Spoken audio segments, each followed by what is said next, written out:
and welcome to the Power Agent Spotlight, a special edition of the Power is Now online radio. My name is Eric Frazier. The Power Agent Spotlight is for real estate agents who stand out as the best of the best in the industry. These are the real estate agents with years of experience and top performance. They have it all: professionalism, education, certification, and results. In every industry, there are the leaders and followers, the doers and talkers, the winners and losers, and the real estate industry is no different. The Power Agent Spotlight celebrates the excellence of real estate professionals whose performance and business excellence make them leaders and role models for all real estate agents in the industry. Every month, I will interview an experienced agent who is very successful and does it all: REO, short sales, standard sales, commercial real estate, and even business opportunities. Now, if you are new to the real estate industry and you are already performing like a seasoned pro, I would like to hear from you. Exceptions will be made for extraordinary agents who are new in the business. In the Spotlight, we're going to hear about how they got their start in real estate, the lessons they have learned, their triumphs and defeats, their tactics and strategies for success. We're going to hear about their journey in the real estate business and get some real advice on what it takes to make it to the top. So sit back and relax as we listen and learn from the best of the best in the business, right here, right now, on the Power is Now online radio, the Power Agent Spotlight.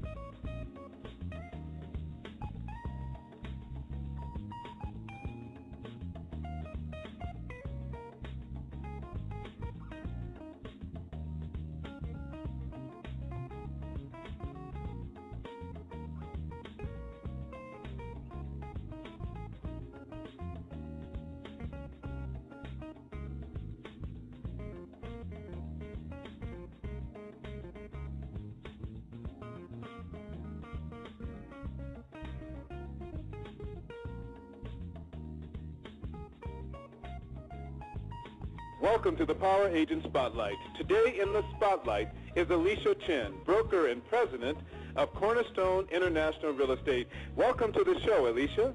Hi, Eric. Thank you for having me here. Well, it's my pleasure to have you on the show, and I really appreciate you taking time to talk with me today and to share your wisdom and insight to real estate professionals nationwide. Now, Alisha, before we get into the talking points and really understand what your level of experience has been and what your successes and challenges have been in real estate, I ask every agent who comes on this show to talk about the phrase, "the power is now." It's a wonderful phrase. It is the theme of our show. And I would like to know, what does that phrase, "the power is now," mean to you? That's a good question, Eric, and a good phrase. I think "power is now" phrase is actually a very powerful. First of all, I think it's really important to take every moment and make the best of it, and not to take it for granted or just waste it. So that's what it means to me. Wow. Take every moment seriously, not take it for granted, not take time for granted. And I agree with you. Time is a precious commodity, and we shouldn't waste it at all. So the power is now when you look at time. Well, thank you for that. And, you know, as we look at our theme tonight, the Power Agent Spotlight, you're in the spotlight for a reason. And that's because you are very successful what you've done. And I can't wait to hear your story. But by way of introduction, folks, Alisha is president and broker of Cornerstone Real Estate International. And I think you're going to be surprised to hear why she calls her business Cornerstone Real Estate International. Now, she has a number of designations. She's a realtor, and she's also a realtist. And to be a realtist, you have to be a member of the National Association of Real Estate Brokers. She's a graduate of the Realtor Institute, a certified buyer's representative, a certified short sale agent, a certified distressed property agent, certified foreclosure agent, a certified short sale and foreclosure representative, a certified BPO agent, a certified new home loan consultant, a certified HAPA agent, a certified titanium home retention consultant, an EB5 investor specialist, and an international commercial specialist. Well, that's a lot of designations. She is an expert in many areas across the board. In addition, she's a member of ARIA, Orange County, and the president-elect for 2013. She's also a member of the National Association of Hispanic Real Estate Brokers in Orange County, of the Orange County Association of Real Estate Brokers, the OC Realtors in Orange County, and the National Association of Women REO Brokers. She is a member of all four of these organizations. Now, she has 3 branches, one in Irvine on 5400 Trabuco Road at Suite 130 in Irvine, California, a second branch in Irvine on Fern Avenue, and a third branch in Bloomington, California, 176691 Valley Boulevard in Bloomington. 3 locations to serve her clients. Her slogan is committed to your real estate needs with passion, integrity, and sincerity. Well, Alisha, that is a lot of information there about your designations, your membership, and I love your slogan. You're dedicated and committed to your real estate needs, the needs of your clients, with passion, integrity, and sincerity.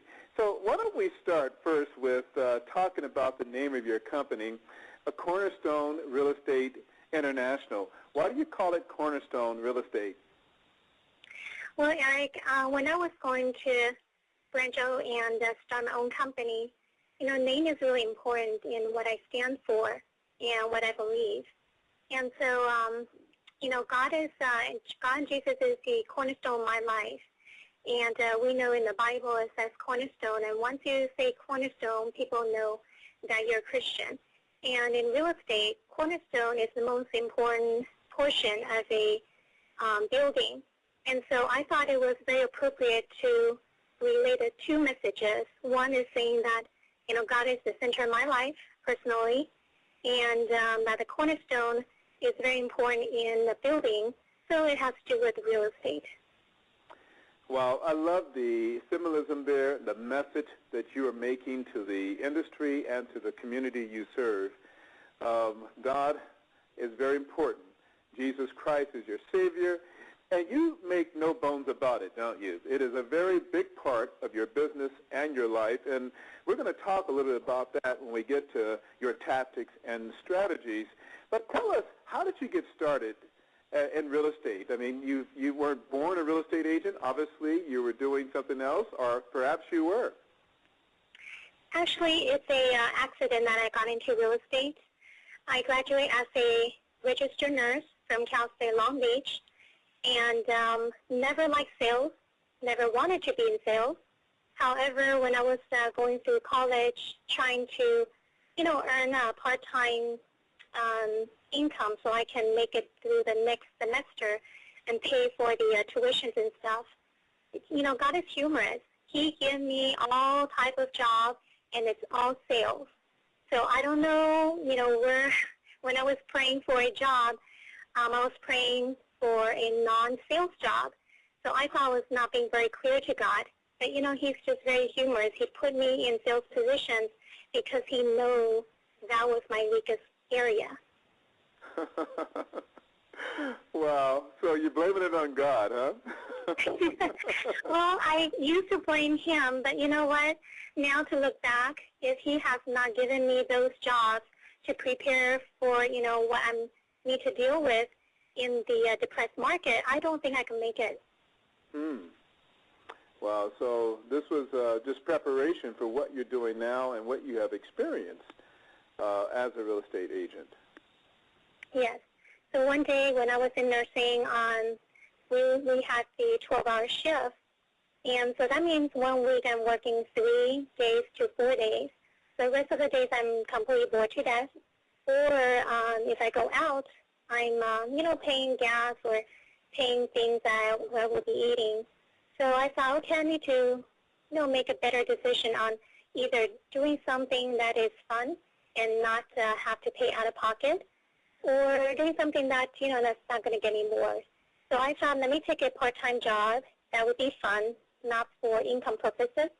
So one day I opened the newspaper, and it says, fun environment and flexible hour in Irvine. So those three spoke to me, so I went there and interviewed and got the job, and so I started it, and that was a real estate office. Wow, so you responded to an ad. Yeah, I responded to an ad in the newspaper. So who was the first broker you worked for? Actually, it was a land company. All they did was nationwide land, and it's actually REDC now today. It was landauction.com when I started with them. Okay, and so you were there for how long before you made a move to selling residential property? I was there about 2.5 years. I went in there with no license, just a assistant helping the real estate agents. When I came out of that office, I had my real estate license and my broker license. Wow. So you went from starting with working for a land company now called REDC, now auction.com, I believe. After 2 years, you left there not only with an agent license, but with a broker's license. So you got your broker's license right away. Why did you do that? Why not just stay an agent for a few years before getting your broker's license? Well, believe it or not, I never see myself as being a real estate agent. But I grew to love the field, and I grew to love the knowledge. And so I thought, might as well get a broker license. If I don't use it, it's okay. And if I do, I do.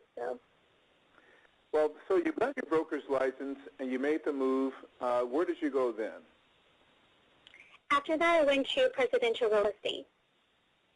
Okay, and so tell us about your experience as an agent getting started, your beginning. I mean, a lot of people struggle when they get started in this business. There's no base salary. There's, maybe not a whole lot of support and training. What was your experience in getting started? Getting started was extremely tough for me. I had the finances, from when I went to presidential as a broker associate. So that was not too big of a problem. I had good pay, and I had a pretty strong finance. However, I realized that in the residential real estate, it was very, very competitive, and it was very, very lonely to do this field because nobody's willing to share anything. And even if you ask people, they just don't tell you anything. And so it was a very lonely field when I started. And basically, the reason I got so many designations was because I wasn't getting support or help anywhere. So I thought, okay, then I'll have to seek elsewhere to get knowledge and training and, all the things that I need to become a really top producer in real estate. Wow, what a great message, for our listening audience. If you're not getting the support, you can either complain about it, and whine and moan and think about quitting, or you can just go make it happen. Go get the training you need because it is available. You've invested thousands of dollars in training and certifications. I know that just by the number of certifications you have. What would you say that you have invested in your education? Oh, you don't want to know, Eric. But I would say on the average would be at least $1,000 on each. Wow, yes, that's a serious investment. But, it also demonstrates the confidence you have in yourself to make it happen. So you weren't getting the support. They weren't sharing the information you needed to know, but yet you still pushed forward and made it happen. Tell us about your first transaction as an agent there at Presidential, and then just give us a picture of your success while you were there that led to your transition to Cornerstone International. I think one big thing that I had very different from a lot of agents is I had a tremendous passion for homes because I came from a very unfortunate or very low-income family where we really had even problem with just having 3 meals a day. So from then, I just thought, to have a home is a dream to me. I don't think we ever would own a home. So because of that, I think I had a high desire for homes. And so from very young, probably about 11 or 12, I actually focused a lot on homes, just looking at, open houses, and that was kind of a hobby for me. And then imagine that, if I have a home, what kind of decorations I would do and what color schemes that I would do. And that was just a dream. So I think that kind of gave me a strong desire to go into that field. So I had tremendous passion towards real estate. And from then on, I thought, I'm not going to give up, and nobody's helping me. There's got to be a way out, and there's got to be some resources I can use. So I started digging around and, researching on my own, and found a lot of destinations, a lot of courses, which I started taking. And believe it or not, Eric, God has never left me, by myself, and He's always provided for me. My first transaction, actually my first client, was a $1.3 million listing as a new agent. And I believe I got that within 5 or 6 months being in residential real estate. Wow, a $1.3 million listing. Your first transaction, your first listing as a real estate agent. That must have been exciting. It was very, very exciting. However, when I took the listing, I didn't even know how a listing agreement looked like because nobody taught me that. So I did not know. Yeah, I did not know what to do. And so somebody called me for a listing appointment. So that time I was driving a Honda Accord that was probably about 5 years old. And I thought, I don't think I can get a listing with this car. So what I did was I asked my boyfriend, he had a BMW, a 7 Series, and I said, can I please drive your car today just for one day? You're kidding me. No, I'm not kidding you. I still remember that just like yesterday. And wow. So I found his car, and I drove to the client's house, which was in Irvine in Quail Hill, gated community. Eric, I'm telling you, I have no idea what I was doing at all. I have no idea of a purchase agreement. I've never seen one. I didn't even know there's a listing agreement. Never seen one. Didn't know about any disclosure. Nobody ever taught me that. So I just walked in there. I prayed before I walked into the house. And I said, you know what, God, I have no idea what I'm doing. But I'm in the field, so I'm just going to give my best shot and just see what happens. Now, so stop right there. Before you go any further, I want to know what happened. I want to hear what you went through in that interview, and I know our audience does as well. We're going to take just a 30-second break here, and we'll be right back to hear the rest of this incredible story about Alisha's first transaction, $1.3 million, borrowed her boyfriend's car, went out there, had never written a purchase contract, and didn't have any support up until that point to make it happen. How did she do it? We'll find out when we come back right after this break.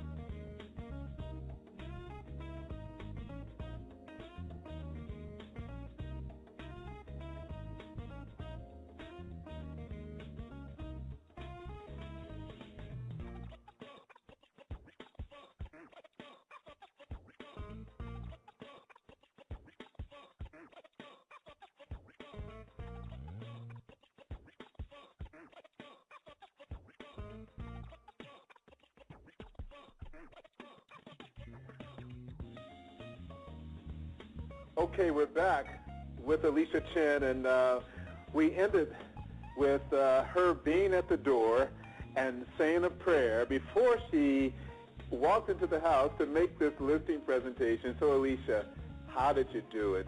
Oh, my goodness. And on top of that, I had to borrow my mom's outfit so I can look older, and people won't question me that do I just graduate from high school or college. So. You're killing me now. You borrowed the car from your boyfriend's, and you had to borrow an outfit from your mother. Oh, my goodness. Yes.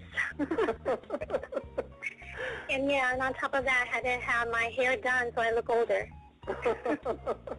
Now, how old were you at the time? If you don't mind telling us, that is. You're asking me to give my age away, huh? I was probably in my early to mid-30s, something like that. Okay, all right. So you wanted to look older, more seasoned. You wanted a nicer car, a more professional outfit. And so you all those things were made available to you so you could, make this appointment happen. And so what happened? Well, I walked in there, and the seller was inside the house. Everything was already moved, out of the house. Very clean, very presentable home. And so I started talking to him, and he asked me, so what do I think about the house? So when I walked through the whole house, I told him that this is a beautiful house, and that he did a really good job on the upgrading and the color schemes and stuff like that. So he asked me, how much am I going to charge him? And, that was the first question that somebody asked me then, because I never had any listing before. So right there, I was a little struggling, and I said 2.5 on my side. And he said, with this nice house, I think you can sell very fast, so I need you to do 1.5%. So not knowing how to negotiate and stuff like that, I agreed to the 1.5. And so the last thing he told me was, I will keep in touch with you. I have 2 more agents to interview. And he mentioned the 2 names. I knew I was not going to get it because those were top agents in Irvine. Even I know their names. And so I shook his hand. I walked out of there. And the funny thing is he followed me until I got into my car. And I think he was looking to see what car I was driving. So thank goodness my boyfriend lent me his car. So I drove home, and I believe he told me that he was going to get back to me tomorrow. So I just drove home, and at that time I was living in Irvine. Just got into the garage, closed the door. He called me up and said, come back tomorrow morning, and let's sign a lease agreement. Wow. So he called you the same day, about a few minutes after you walked inside your home. Yes. Wow, what a great story. So you, I'm sure, what was your reaction when you got the phone call? Well, inside of myself, I was hysterical, and I was very happy, jumping up and down, but I had to stay cool, right? So over the phone, I said, okay, sure, I'll come tomorrow. What time is good for you? And I'll see you tomorrow. And then right after I hung up the phone, I was jumping up and down, screaming inside my house. You will not believe. Wow, I can picture you doing that, Alisha. I can. I can see you right now. Really? I have to watch my reputation here. Well, what a great first transaction. So fast forward. You go back and you get the contract executed. I'm sure you went and got help at this point, right? Please tell me you got help. Yes, I went to my broker and I said, I got a listing. I don't know what to do next. And so he told me to go to WinForm. I didn't even know there was such thing called WinForm at that time. So went there and got the listing agreement and just read it that day and just fill it out to how I think it should be filled out. And then and print it out and took it with me to my listing appointment the next day. So, Alisha, was this experience the catalyst to you going out and taking all those courses and getting all those designations? Actually, at that time, I got this listing probably about 6 months after I transitioned into the real estate, the residential real estate. So I haven't got all my designation yet, and I didn't even know the WinForm yet. But God really just, brings me clients and brings me transactions, and I don't even know how I got that, listing still today. Wow. So tell us, about that's your start. Take us to the middle. All right. So you closed that transaction. Please tell me you closed it, right? Did you close the transaction? Well, I did close it, but you will not imagine what went on to that transaction. This was probably about 2005, I would say, and it had 12 liens on the house. Oh, my goodness. I know. And so that was actually the first short sale I've ever done, but we didn't have the term short sale. I did close it. My broker told me, you should just cancel that listing agreement. You're definitely not going to close it. And so that was the only client I had, right? So what do I have to lose? So I just kept solving one by one by one, and sure enough, that was closed. So you got rid of 12 liens on this property? We negotiated with 12 different creditors and settled with less than owed. Okay, so let me make sure I got this right here. You get a listing out the blue, not prepared for it, borrow a car, get a dress, say a prayer, walk inside, offer 2.5, he cuts you to 1.5, shakes his hand, leave the house. Before you can, set your keys down on the counter and get settled in, the phone rings, says, come and sign the contract tomorrow. You list the property, and now you're faced with 12 liens that you got to get rid of. Your broker tells you, Alisha, this is a dead deal. You might as well cancel this contract. But because it was your only client, you hung in there, and you negotiated with all 12 of those liens? Yep. With no experience in real estate and very little training, you were able to negotiate those 12 liens and close this transaction. I know the seller must have been impressed. Did you ever tell him the real story? That you were brand new? Yeah, I didn't have a chance. He was very stressed out at his situation already. So it was basically, getting documents signed and stuff, and he did not even believe on the day that I told him it has been closed. Oh, wow. He was just in unbelief. He knew the situation was difficult as well.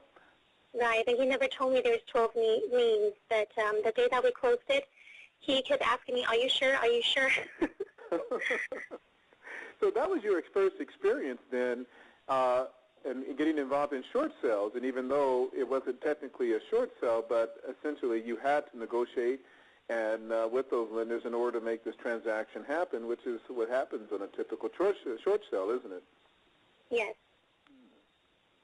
Wow, that's a great story, Alisha.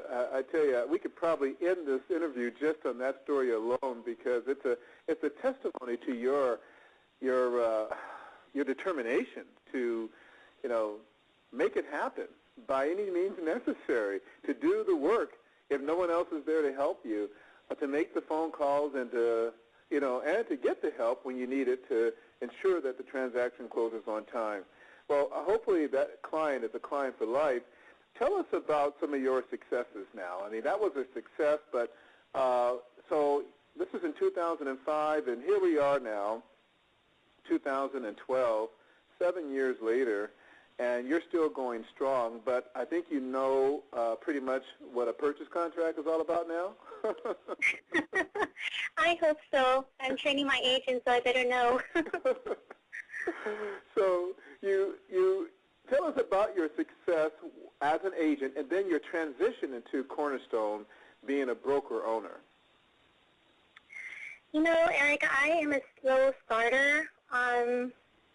I don't usually close transactions early on like a lot of agents do. But my referral base is probably, I would say, about 70% of my business is referral. And it's just a lot of great people that believe in what I do and really appreciate how I do and my services and my knowledge. And they just spread the news, voluntarily. And I've been getting about 70% of my business from referrals. Wow, so that's great business. Anytime your business is 70% or even 50% or higher in referral business, that's great business. So put it in the context of numbers for us. Share with us your success. So in 2005 up to now, give us an average of how your production increased each year based on this referral network and what have you. How successful did you become as an agent before you became an owner? As an agent, let me see if I can remember my numbers correctly here. It's been quite a few years back. let's see, 2005, I believe my gross was approximately about 200,000, I believe. And that was when I was working as a real estate agent. 2006, probably about the same. 2007 was a little higher. The market was just going crazy, and everybody was just trying to get homes. And then I believe 2008 was really good because I started REOs 2007, and I was getting a lot of listings in 2008 for bank-owned properties from banks that I work with. 2009, I still have quite a few REOs, but it was kind of dying down. 2010 was probably the best. So if you don't mind, share some numbers here. You can provide dollar or units closed, just as close, just an estimate of what you did so we can put in context your level of success. Let me see. The number, okay, trying to remember off my head. 2000, I would say from 2008, it was probably around 300,000. 2009 was about 200, probably about 250,000-ish. 2010 was about 500,000. 2011 was probably about 250 to 300,000. This year, my number has already exceeded the whole year last year. Oh, really? So yeah.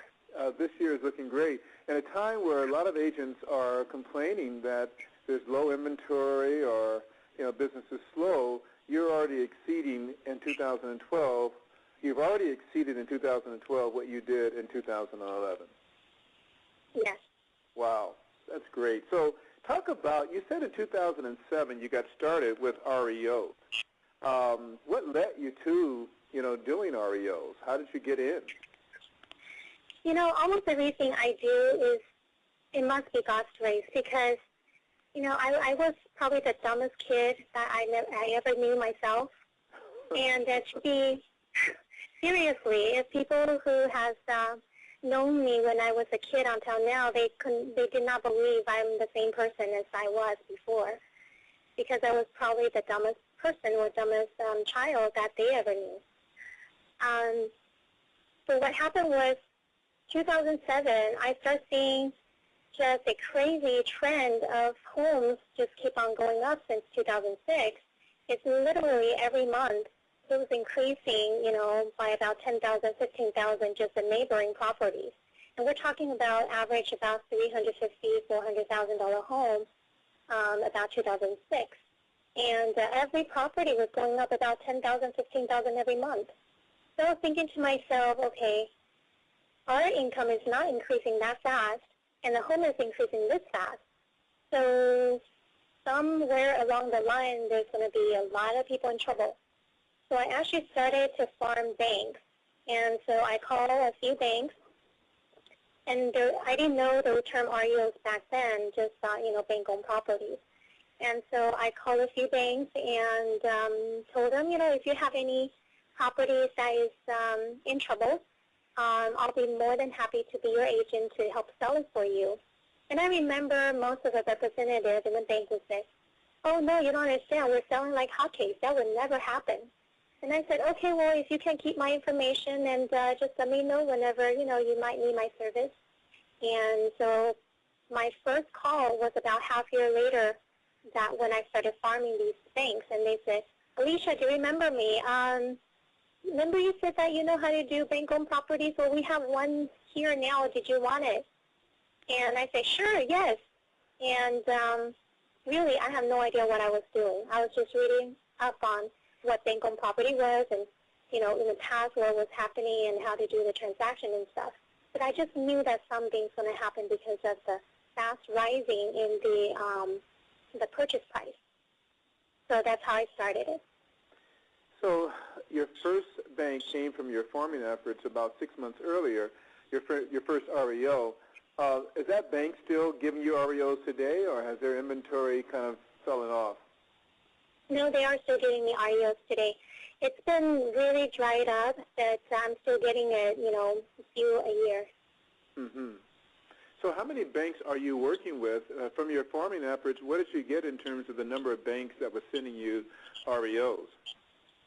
Well, unfortunately, there's a lot of banks that already went bankrupt, like countrywide.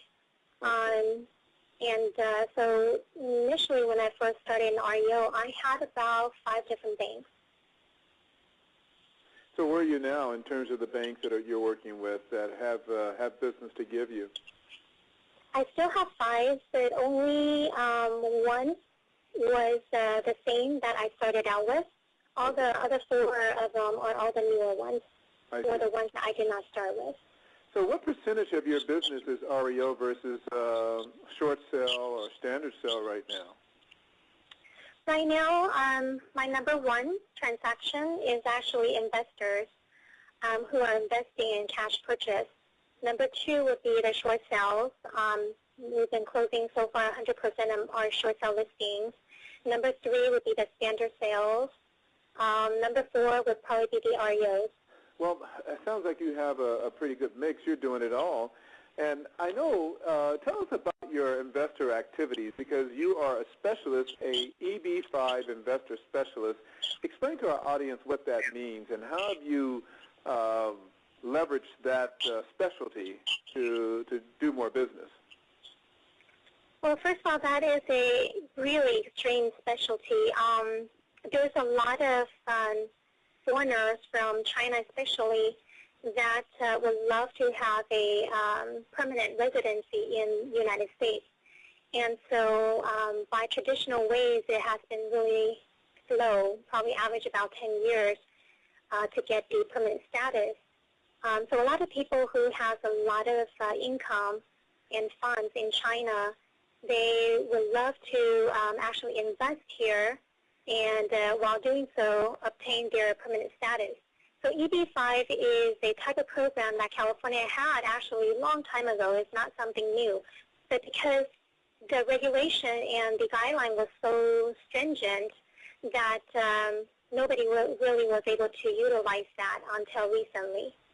And so what that is it's a program that designates certain projects to increase either employment or revenue in more depressed areas so that the investor can come in with the money, invest, and help build that location or businesses.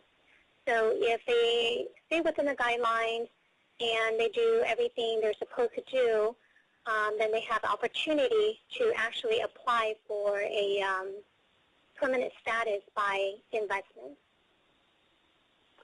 Okay, so they make the investment here. What are the qualifications for them to make that investment? How much does the investment have to be, and how do you go about finding these clients who have this money to invest? Well, there's actually a lot of clients in China that have money. But to qualify, the project has to be actually qualified. So it's not only the person, but the project has to be qualified by the state of California. And in the more depressed area, for example, like Victorville, and out in the boonies, most likely the project would be qualified for $500,000 investment per person. Now, in the higher producing areas, less distressed area, they will require $1 million. And there's a lot of different requirements, and it's not very easy to state all because it's a kind of a little case-by-case scenario, but definitely they cannot have any criminal activities or political ties to the country. They have to prove, the financial aspect of it, and they have to be able to stay here for half a year every year, things like that. I see. Well, there's a lot involved in being an investor, a foreign investor coming here, and you have become an expert at it, and you're making it a part of your business. So when I look at everything you're doing regular sales, you're doing REO, short sales, you're doing investments with investors from foreign countries.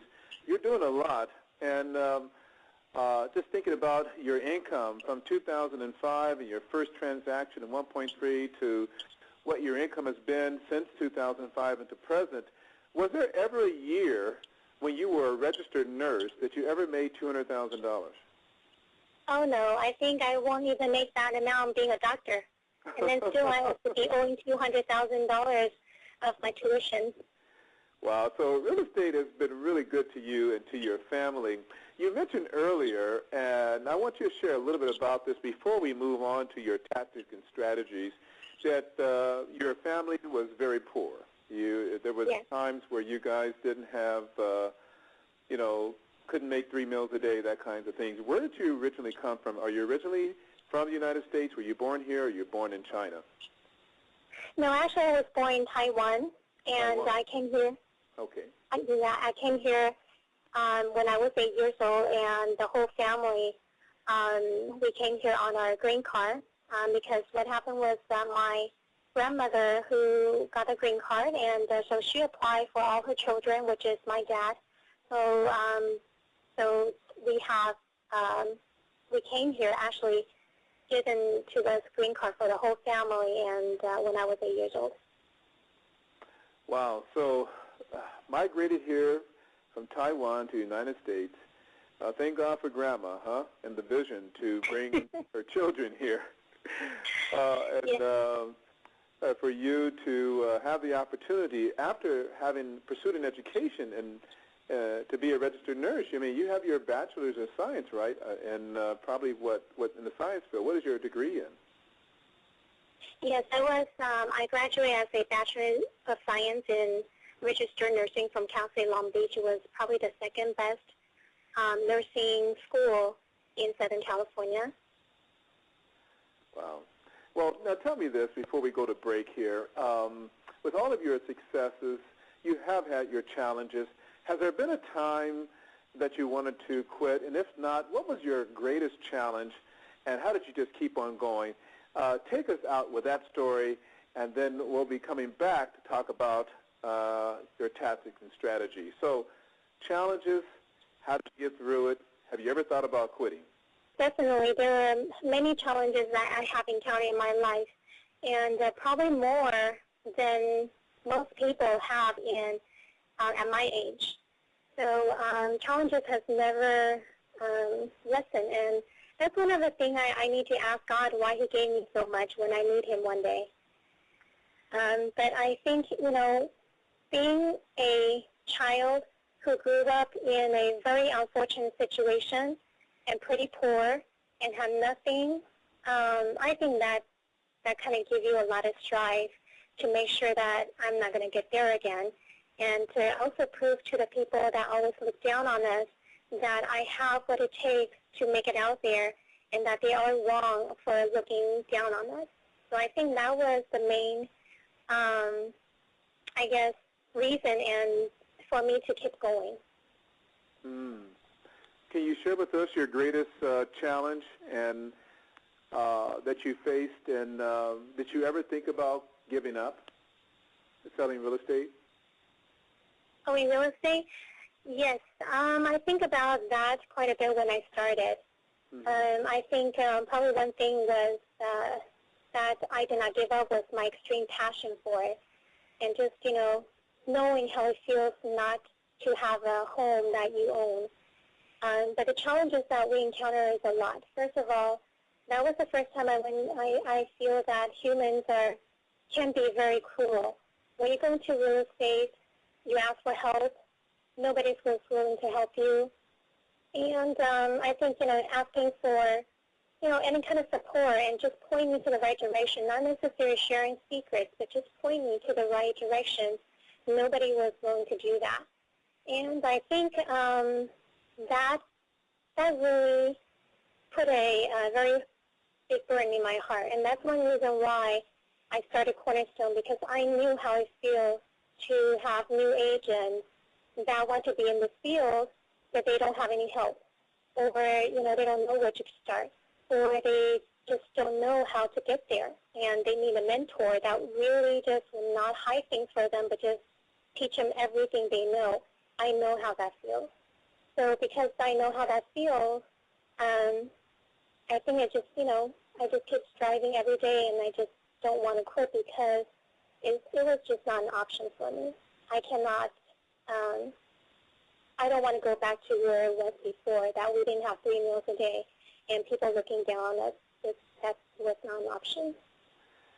Wow, Alisha, what a great story, and truly being born in your circumstances, having to be insecure about your future, having people looking down on you because of your financial status, and just dealing with all those things built in you a resolve, a determination that you were going to make it no matter what. In spite of the challenges you were facing, in spite of the fact no one was willing to help you, you would do whatever you had to do to make it. And here you stand today, or sit, whatever you might be doing, and really celebrating your success and being an owner and broker of your own real estate company. Folks, when we come back from break, we're going to talk about Alisha Chen, president of Cornerstone International, and what her tactics and strategies are. How is she making a difference in the industry? How is she making a difference with her people? What is she doing differently that others are not doing? When we come back after this break.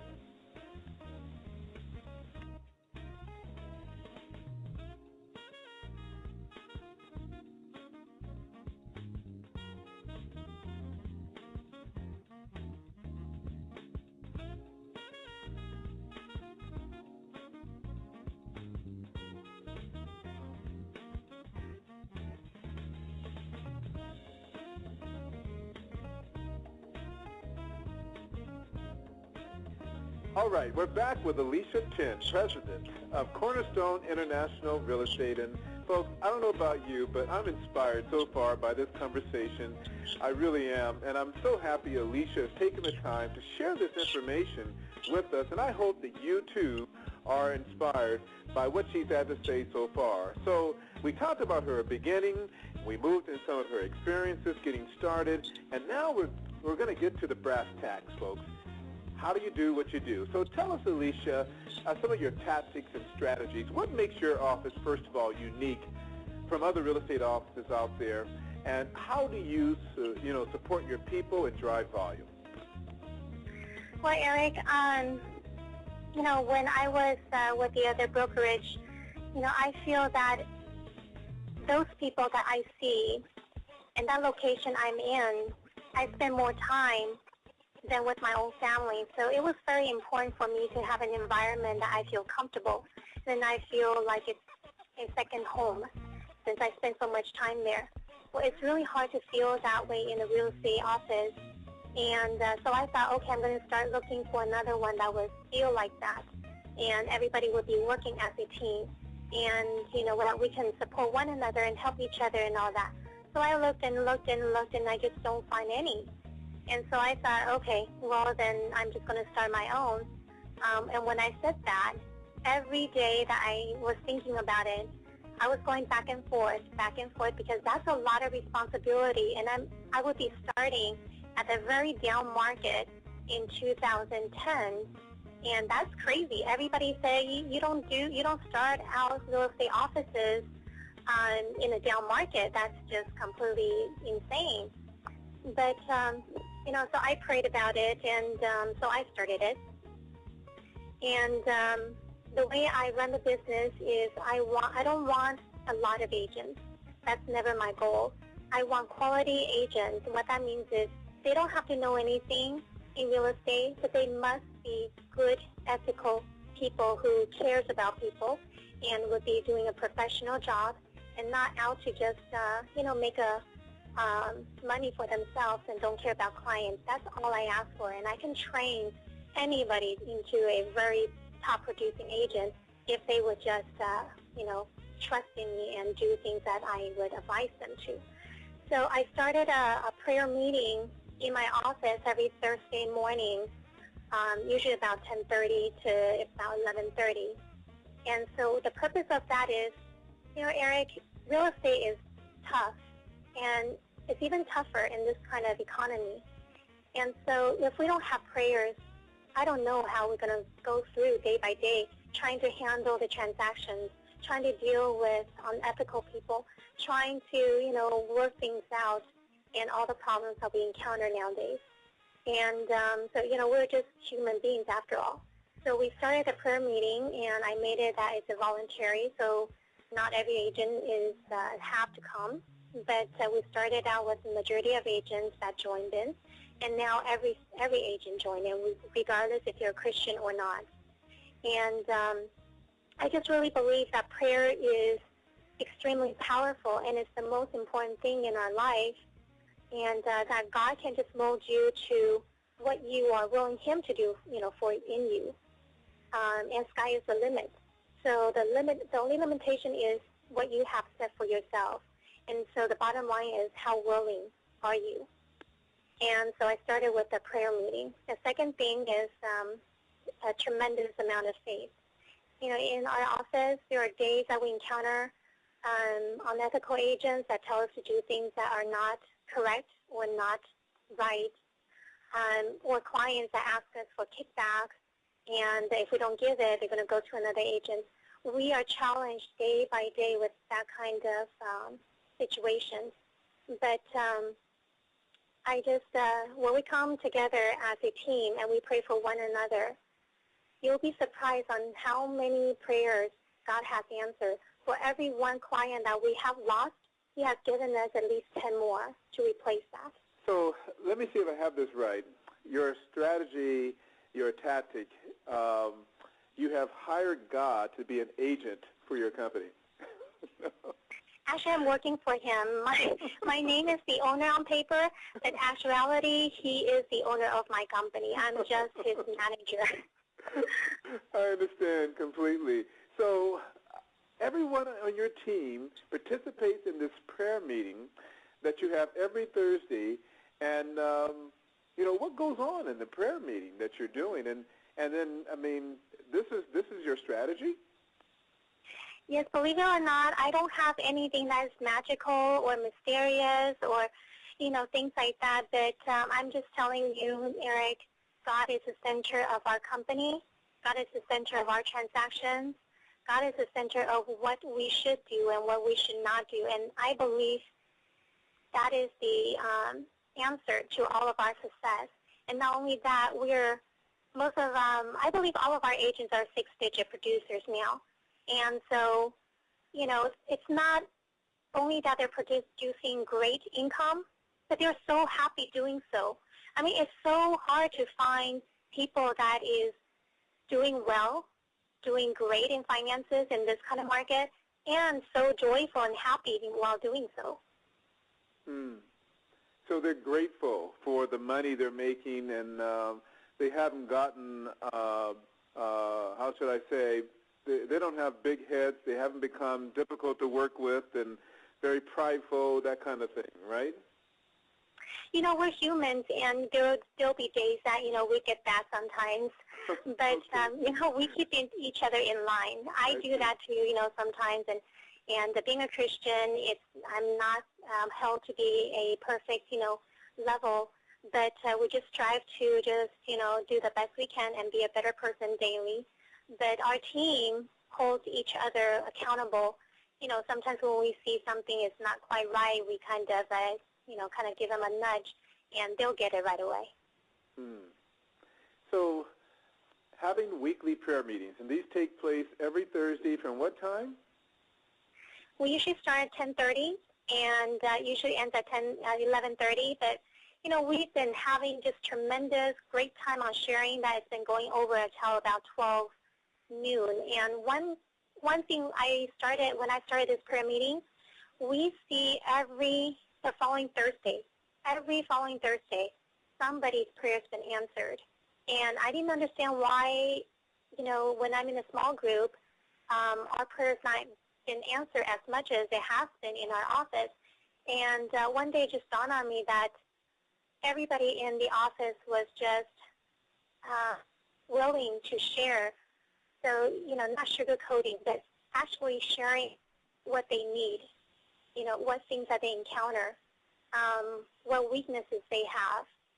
It's just completely broken down. And I believe God is in awe of that, because that's how He wants us to be, is to be honest and to have no shame to sharing it.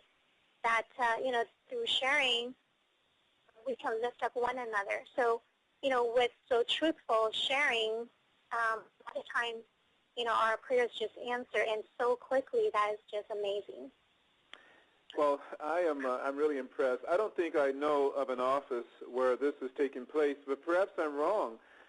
Maybe other offices are doing this as well, and they credit God and bringing spirituality into the workplace with their success. Now, share with us some other things that you do in addition to your Thursday prayer meeting, because I know that you put on seminars. I also know that you guys go out and knock on doors. So what are some of the tactical things that you are engaged in with your team to help drive business? Okay. The first thing I would say is I really remember how it feels to have no support and no mentorship, and as an agent. And so because of that, I am very, very heavy on education. I don't take any agents who are part-time in my office. I don't take any agents that would not come to trainings. If they miss, a lot of trainings, that's actually in my bylaw that if you start doing that, then I have the right to just let you go, because I don't see the seriousness in that. So we do a lot of training, and in my training later on I'll have Tracy share with you, and she has my permission to share everything that she feels. Mm-hmm. So I'm not telling her to sugarcoat anything, because I'm hoping this message will touch somebody's heart, and that would help somebody to, if they're feeling like they're not able to make it. I hope that through this message that they can feel that there is a way for them to make it, and not only make it, but make it extremely strong. So later on I'll have Tracy share that. That's one thing, is education. Education is really important. When I teach my agents or train my agents, I don't hold back on anything. Everything I know, I share. And so that's very valuable. I'm not afraid that because of teaching and sharing that they are my competitors. Usually, that's how it is. But I know that God is faithful. There's no way that He would allow me to be sharing and helping others and then take away my business. There's no way on that. Second thing is, we do a lot of things to help the agents. For example, when I have seminars, they're not able to actually explain fully to the clients themselves. I actually have seminars that I would speak, and they would invite their clients to come and listen and ask questions. And also in the meantime, they're also learning how I conduct seminars, so they themselves can later on do that. Other thing is I encourage them to take a lot of courses also. So if there's anything that's worthwhile, I usually email them and tell them, you guys need to take this and, join this, or learn from different great leaders. Other thing is, it's extremely, extremely important to give tithe. God is the creator of the earth. He doesn't need anything. If He created this whole thing, there's no way He would need our 10%. But the 10% is only to be given so that we may get more blessings from Him. So tithing, I will keep on telling my agents, don't stop your tithe. Make sure that you are blessed, that you are able to bless other people. And that's basically what we do. Wow, that's great. That's really some good stuff there. I love the fact that you are not afraid to share, that you don't leave anything on the table, that you really invest in their agents. And if they become your competitor in the future, God bless them, right? Because you know He's going to provide for you if and when that happens. And ultimately, everyone should have that desire to perhaps, learn, go from student or disciple to master, and be able to do the same thing that you've done for them. Yes, I'm hoping, Tracy and John can start to become leaders in real estate, because, it's when you are make it out there, when you are top producers, people listen to you. So it's not necessary that, we are top producer because we love money and that's all we want and that's the main purpose. But it is also a necessity for us to do what we are called to do. And in the Bible, numerous locations, it says God has, God is very pleasurable to give his children as much as he can possibly give. And that is promise. So there is no clash between being a Christian and being wealthy and being successful and being financially strong. There is no clash there. You know, that's great. That's great stuff, Alisha. Man, you are just, you're inspiring. And I know that for those who are Christians out there, who are believers out there, I know they're moved right now by everything you're saying. And folks, we're going to take another break. And when we come back, we're going to hear from a team member and learn more about Alisha's team right after this break.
Okay, we're back with Alisha Chen, President, Broker of Cornerstone International. And folks, I don't know about you, but I think it'd be a great idea that if you are a broker and you're trying to start a company, that the first person you should hire is God himself and his son, Jesus Christ. I'm sure that Alisha would agree with that. He needs to be the center of your business, and actually you need to work for him. Isn't that right, Alisha? Exactly. Well, this has been really inspiring, and I want to learn more about your team. So tell us, how many team members do you have? How many agents do you have in your company? In my Irvine office, I have, Tracy, John, Solomon, Harold, so we have 5 agents total with 1 assistant. In my Chino office, it's 2 agents in my Chino office. Okay, so it's about 7 agents. And you said earlier that all of your agents are 6-figure incomes, and so they're doing well. And what's your goal? Are you trying to go from 7 to 100? Or you mentioned earlier, though, that you have some pretty strict guidelines to come work there. They don't have to have experience, but they have to be in line with their values and their core, be in line with your core beliefs as a broker owner. Yes, the main thing is, the reason, as I mentioned before, the reason I started Cornerstone Real Estate International is not really to for my own finances. If I have that focus, that believe me, I will not be a broker. I will make much more money being an agent than being a broker. So my goal is not that. My goal is to hopefully train people who are not able to make it out there, or who have been laid off, or who don't have a chance, but they are good people, and they just can't find anybody to help them to actually, make a good living, and helping people while doing so, and being able to actually do this as a ministry where they can help other people and also spread the gospel. So that's the purpose of this company. So when I hire agents, I make sure that these people are ethical people, they're good people. They don't have to know anything. I can train them. But I would love them to be the leaders of the industry, because when you're a leader, when you're doing well, and when you're a good person, people listen to you. And when people listen to you, you have a chance to share the gospel, and they will be more receptive to that. Hence, Cornerstone International. Jesus is a cornerstone of your business. We have on the line with us Tracy, and she's one of your agents. And Tell us a little bit about Tracy, and then we'll have Tracy come and share why she, works for you and for Cornerstone International. So share with us a little bit about Tracy.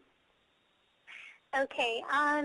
Tracy came to me from one of my clients who purchased several properties from me.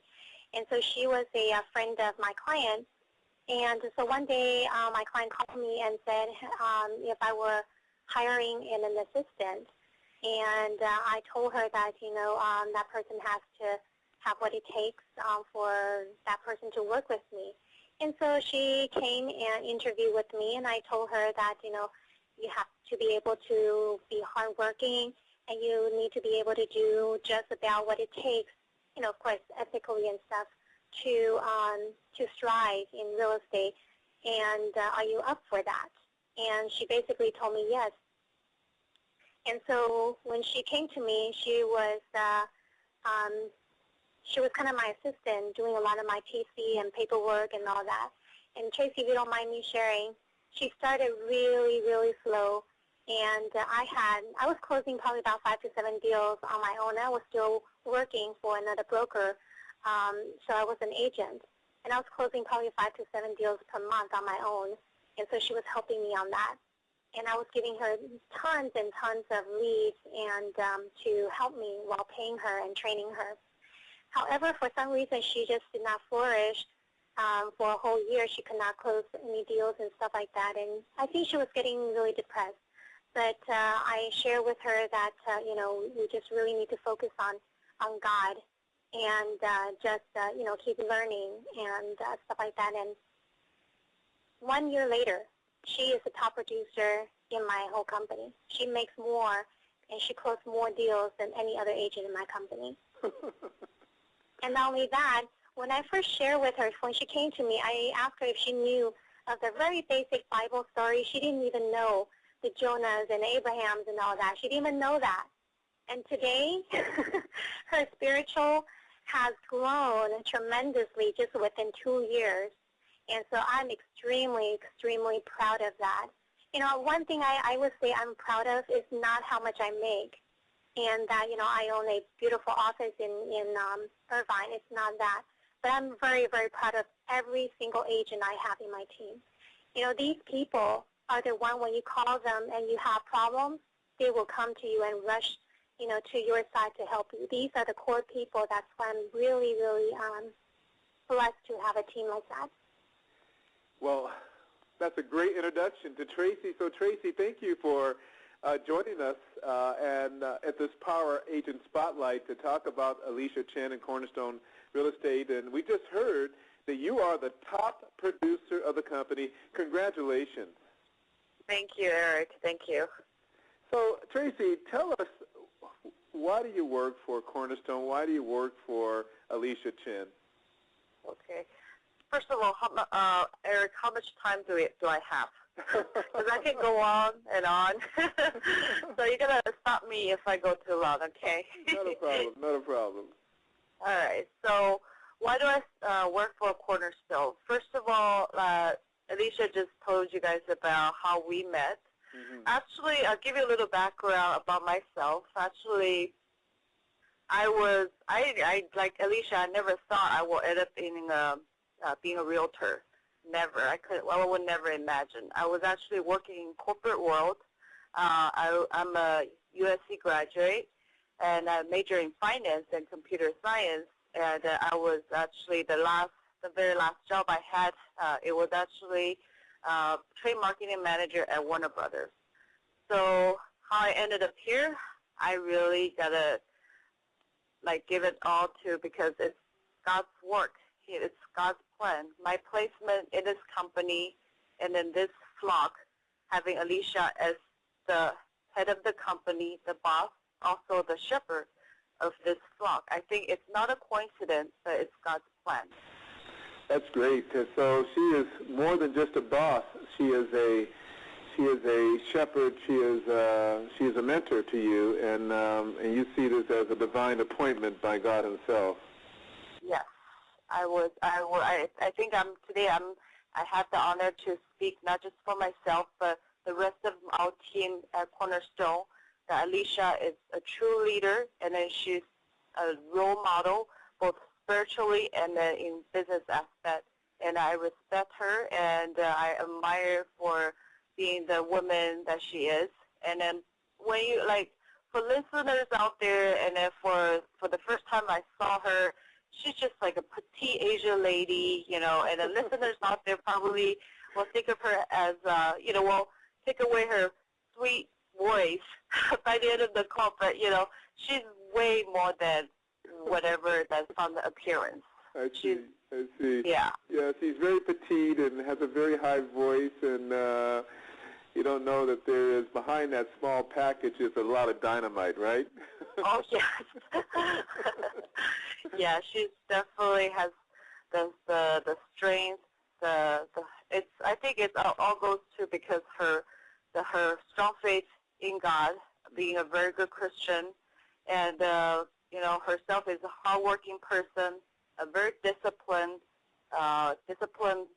woman, and I think every successful leader, discipline is a very important key that plays in their life, in their career. And also, she's also a thinker and a visionary, which also both leads to the success of her career and the success of our company as well. So I know at Warner Brothers you weren't having prayer meetings. How has that, in fact, impacted your business and life at Cornerstone? Yeah, I've worked in a lot of places, and there's nowhere that had a prayer meeting. But I still, this prayer meeting, the weekly prayer meeting, I can tell you that a lot of our prayers, doesn't matter if it's a personal aspect or business, like transactions and deals, difficulties that we encounter, a lot of times they got answered. And I remember a couple weeks ago, in the morning I went in with the situation, and then in the afternoon it was answered. I was experiencing stellar remorse in the morning, saying, oh, maybe it's not a good time for me to buy, because she saw so many offers that came in because we have lack of inventory, and then she's like, okay, maybe it's not a good time for me to sell. So I prayed about it. I asked our team member to pray about it, and I walked out in the afternoon. Sure enough, she called me back, said, all right, let's do this again. Wow. So, Tracy, you came from Warner Brothers. You're a USC graduate with finance and a finance degree, and you're selling real estate today. Your boss said you started off slow. You weren't really cutting it. That's how I interpret it. Right. But a year later, here you are, the top producer. Tell us a little bit about that. I mean, what are you closing on an average in transactions, and what do you expect to do this year with okay, well, the goal, like Alisha will give every one of us a goal, and it's posted on my wall. And well, I can tell you this. Up until now, my gross transaction is about $4 million through today. Okay. This is just a year-to-date number, and but what's very important to become successful, of course, like she mentioned, I was a slow starter, and I think it was I was experiencing the distress, not just the career aspect, but also personal aspect. My mom passed away in the same year that I met Alisha. Actually, it was just a few months ago. I was having a lot of difficulties and distress in my personal life. And so when I took on this career, I was stumbling as well. And but Alisha was there. She was patient, but of course strict. I went through the whole boot camp with her, being her shadow or slash assistant for like 6 months of first year.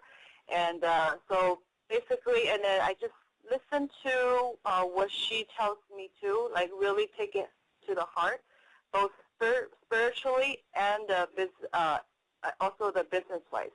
Spiritually, she taught me, number one lesson, you got to do your type. And I'm really proud of saying that. I've been starting from this career. When I first started, I've been doing type from my first transaction, and I'm going to continue doing that because Alisha told me so. And I think that leads to my accomplishment today, being the top producer in the company. I'm just really grateful, and I give all this thanks to God and to Alisha. Well, thank you for taking the time to share your thoughts about Alisha and about Cornerstone, and I wish you continued success. 4 million year to date. You're well on your way to a great year, and I would probably be pretty accurate in saying that you've probably earned more as a real estate agent than you have working for Warner Brothers. Would that be an accurate statement? We're on that path. Yes, you're right. Well, great job, and congratulations for being a great student, and yes. And for listening to your leader, your shepherd, your mentor, your counselor, your friend, Alisha Chen. Alisha, job well done there, and what a great success story you have in Tracy. As we wrap up this call, we want to talk a little bit about your plans for the future, and we want to end with some advice, words of encouragement for our audience. And so we're going to do that, folks. We'll start with your plans for the future when we come back after this break, and after hearing that just very, moving testimony from Tracy with Cornerstone International. We'll be right back.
Okay, we're back with Alisha Chen, broker and president of Cornerstone International. We just heard from her top agent, Tracy, and man, what a testimony.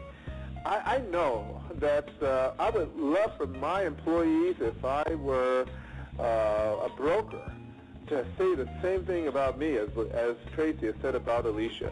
And if you're an agent out there and you don't have a broker, you don't have agents who can speak that way about you, we might want to do a test, if you will, kind of a checkup on your relationships with your people. Alisha, great job in mentoring and developing and being there for someone, and not only just helping her create a career in real estate and make a great living, but also help her spiritually to become mature in Christ. I tell you, I take my hat off to you. Great job. Eric, thank you for the credit. That I really got to give this credit to God, because He has done that to me. He has given me chances when people don't give me chances. He has given me overflowing feeling love and unconditional love.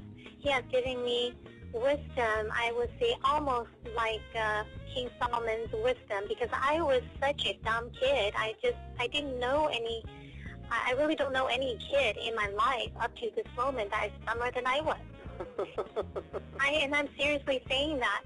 And if He, God, as being God, if God did not give up on me, and He can do all this work in me and on me, everybody can do what I can do, because I'm sure they're not as dumb as I was. I started on the very bottom. God had to do a lot of work on me. He had to mold me in many different ways for me to be today, the person I am today. And so I really got to give credit to God for him, for just loving me so unconditionally. Well, to God be the glory. And you're right. You are his instrument, being used to equip and to inspire others to serve him, as well as to be able to be in a position to help others, as you've done with Tracy. Again, great job on that. Why don't you tell us now about your plans for the future? Where do you see yourself, 5 years from now, 10 years from now? And what are you doing to make adjustments for the market? The market's changing, right? And all those REOs we were expecting to happen haven't come, and short sales seem to dominate the market. What are you doing right now? What are your plans for the present and the future? Well, one thing is, and I think that's the reason why I've been successful in every year, and I've never had a negative year, is because I'm, for some reason, I just kind of know where the market is going. So I actually gear myself very well and very knowledgeable before that market hits. So I'm actually going to be the top agent, when that change of the market. So, for example, I was farming REOs or Bengons before it hit, and I was doing short sales when everybody was not doing short sales, and they're just running away from it. And I'm doing investors, from out of country. I do have an office in Taiwan also, where I get the investors from China, Hong Kong, and Taiwan to invest here. You really need to think outside of the box. And I'm telling you, I've been praying ever since I was 11 years old or 10 years old for wisdom from God, because I knew I was so dumb that there's just no way out for me. So either I'm going to be staying this way and just be at the bottom of the population and probably just make $10 an hour, or I'm going to make it out there. I'm going to be the top producer in whatever I choose to do. And that prayer really helped. Eric, I've just been praying for wisdom every day of my life, and I'm still praying for that because I still need a lot of wisdom to handle a lot of things that come my way. So you're always staying ahead of the curve. You were ahead of the curve for REOs, you're ahead of the curve for short sales, and now you're involved in investors before others are really jumping on and getting really strategic and tactical about it. You've set up an office in Hong Kong, did you say? In Taiwan. In Taiwan, all right, in Taiwan. And you're kind of leveraged that flow of investors from foreign countries here to buy U.S. real estate. What is the next step here for you? How far do you think this strategy is going to go? How far are you going to take it, that is, with investors? Well, I believe that the short sale is going to be here for at least good 5 years or so, because a lot of loan mods are defaulting again. So short sale definitely is going to be here for another about 5 years or even more. For the investors, we're going to probably have a good amount of investors still for a year to two, definitely, and then see how the market is. But one big thing that I'm gearing myself up is the commercial side of real estate. I believe that is going to be the next big hit. So I am actually gearing myself up for commercial. So when you say gearing yourself up, what exactly are you doing to gear yourself up? Because I know you sell commercial real estate now. You have had commercial transactions, right? Yes, but it's going to be very different because commercial before is more standard. But now is, I believe that there's going to be quite a bit of distressed commercials, and there's going to be quite a different field of commercial where there's a lot of foreigners that are interested in also moving businesses here. And mainly it's because there's a great instability in China with the politics going on, and not only in China, actually in Taiwan too. And being able to speak both languages and coming from Taiwan, and I still have a great amount of relatives there, I get a lot of information and get firsthand, information on that. So we're going to be probably doing a lot of foreign investor commercial, where a lot of owners who actually manufacture products in China that would like to, have a office here, or actually having a warehouse here. I see. Well, that sounds exciting, Alisha. And so, again, in gearing up for, are you taking more courses? Are you getting any type of commercial designations? I noticed that you do not have a CCIM designation. Right. I don't have that because it's really extremely hard to get that. There's only one course somewhere. And if right now I have so many transactions and business and clients, I really can't afford on taking time off to do that. And there is a time frame. They give you a certain amount of time to complete all. So if I start it, I have to end it. And at this time, I'm leveraging out all my leads and all my clientele. So that I really, haven't had any problem on closing commercial without having that designation. Nobody asked me the designation. Once we go into transaction, they know what I'm doing, and they know I know how to do it, and that's the main thing. But what I mean by gearing up also is just like short sales. The real estate market is ever changing, and if you stay in one place, you're already behind. So a lot of times you need to know what the market is. You need to know how the commercial is moving, and they're definitely not the same way as before years ago. There's a lot of way you need to also know about loan aspects of commercial. You need to know about, the foreigners, how they can buy commercial here without always cash purchases. And also the foreigners, when they come here, we also have to prepare to not to be only a commercial transaction, but we need to also be a property manager for them, because a lot of times they don't know the English aspect, and we have to do a lot more for them. Now, you brought up property management, and that seems to be pretty hot right now. A lot of outsourcers and banks are looking at as an alternative to just more flooding the market with more REOs. Are you engaged in property management now? Or do you have properties being referred to you by some of your banks for property management? Is that a strategy you're going to be pursuing? Yes, I've been doing property management for probably about more than 2 years now. It basically, I started because it was a requirement from my investors, from foreign investors. A lot of them purchase properties and they see the number and they're okay with it, but they're so far away and they don't know the language, so they require that we do the property management for them. So that's how I started property management. Yes, there's a lot of banks that are starting to do property management, but when we first started the REOs, banks and asset manager at that time, they didn't know REOs. They told me to do a BPO, and I didn't know how to do BPOs, and they didn't know if I submitted right or wrong.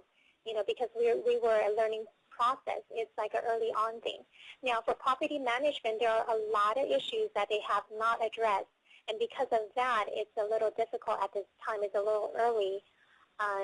Just like when we started at REO, there's a lot of problems because they didn't know how to address. We didn't know how to address it. So I did get requests from the banks on the property management. However, there's a lot of lack of information and decision on how to go about certain situations. So I'm hoping that they can take my advice on some of the things, how to do it, and so that would be a more smooth transaction in managing it.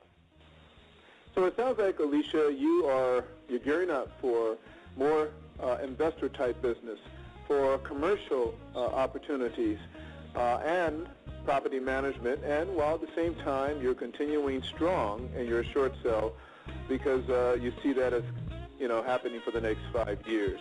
Well, you certainly have a plan, and you are executing on your plan, and it sounds fantastic. You have a bright future ahead of you. When we come back, we're going to get your final word on the matter, advice and words of encouragement from Alisha Chen right after this commercial break.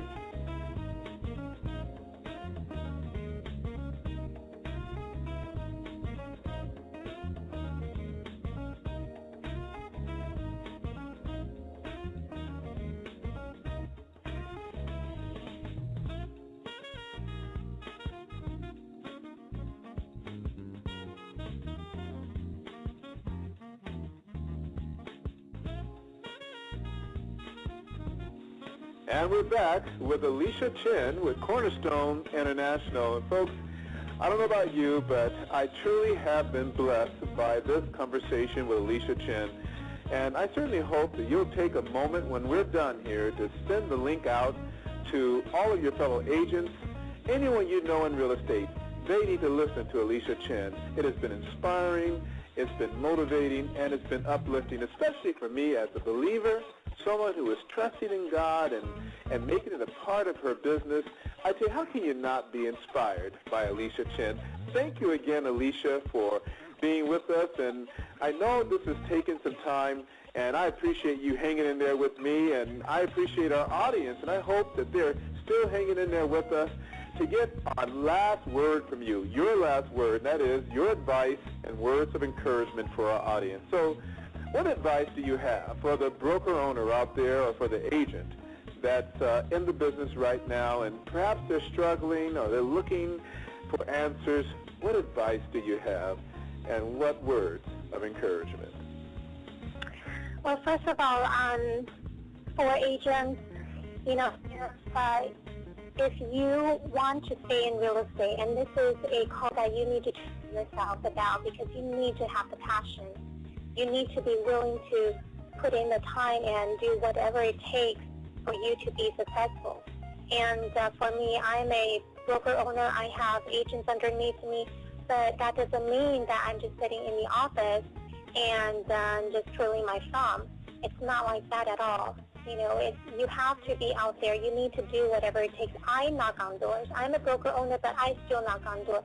How many broker owners are you doing that? The real estate field is tremendous.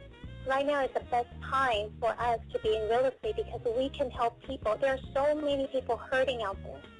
And, in California and in the United States, real estate has been the driving force for our country. And, almost everything is made in somewhere else. So think of it as a privilege to be in this career. It is such honor to be in a position that you can make a change in somebody's life if you do it right. And real estate, we did not have a good name out there, and it's because it's our fault. People see realtors as about the same level as car salesmen does, old car salesmen. And that's really not good. And that's one thing that you and I need to start changing that. It starts from you and I, not other people, but us. And I believe that, if we start doing that, we can do so much more. And when you do that, I really believe what goes around will come around. So don't be so fearful of things that people take advantage of you. Because when you are being taken advantage of, God will bless you a lot more than the amount that you have lost. And I speak this way because I've been through that. I'm not saying this just, for the heck of it or just preaching, but I actually been through all this. I've seen how God is so justice for the things that I encounter that's unfair, how people treat me that's really not nice. God has given me tenfold of blessing to make it up. So I think, fear is the biggest limitation that we have upon ourselves.